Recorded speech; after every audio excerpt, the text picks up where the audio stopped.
Robotics provide one of the opportunities to reform how we actually produce food in the agriculture sector. It's one of the greatest challenges for roboticists at the moment because it has such great potential to make a big impact.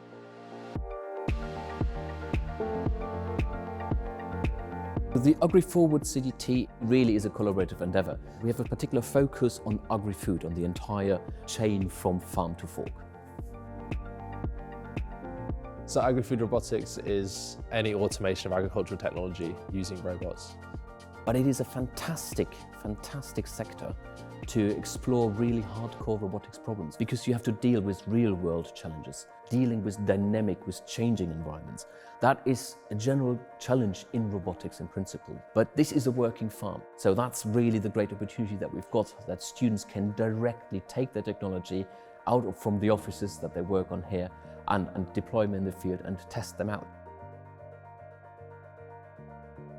My research is in robot perception and mapping of unpredictable spaces. Farms are very difficult environments for robots to navigate. So we really would like to have a 3D model of the farm that we can update over time.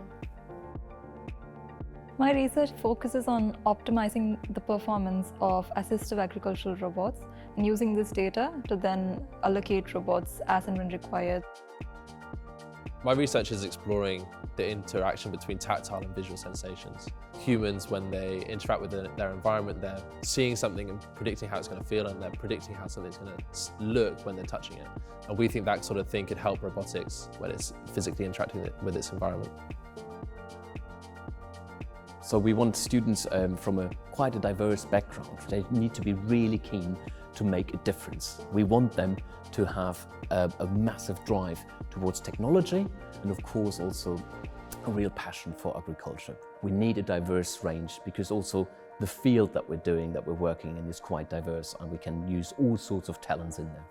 There's so much cross-pollination ideas. We've got people working on nuclear robotics, agricultural robotics, healthcare, medical robotics, and that cross-pollination ideas is actually the biggest benefit for me. Here we have the opportunity to work with a cohort of students. We have lots of exchange going on. We have all these brilliant facilities here. We have the whole Rhizome campus and lots of robots to play with. It's given me the freedom to focus on things that I care about. It's happened at the perfect time for me. Robots can be part of the solution towards what we call net zero agriculture. And overall, they're part of what we can call the digital revolution in farming. The global food chain is under such pressure right now. We have an ever-growing world population, labour shortages, and then also great pressure to reduce the environmental impact of our food production. I think 80% of all land in the UK is farmed at the moment. If we can cut that down even just to 60%, that means so much more forest, that means so much more wildlife, so much more biodiversity. I think technology is all about adapting and innovating, and no industry can survive if it doesn't update itself. And the only way industries can update themselves is with investing in state-of-the-art research. If we can get our autonomous robots to operate on farms, we can get them into any unpredictable environment. That could be maybe a disaster site when you're looking for people, or basically any unexplored environment. It might be interplanetary exploration, anything like that.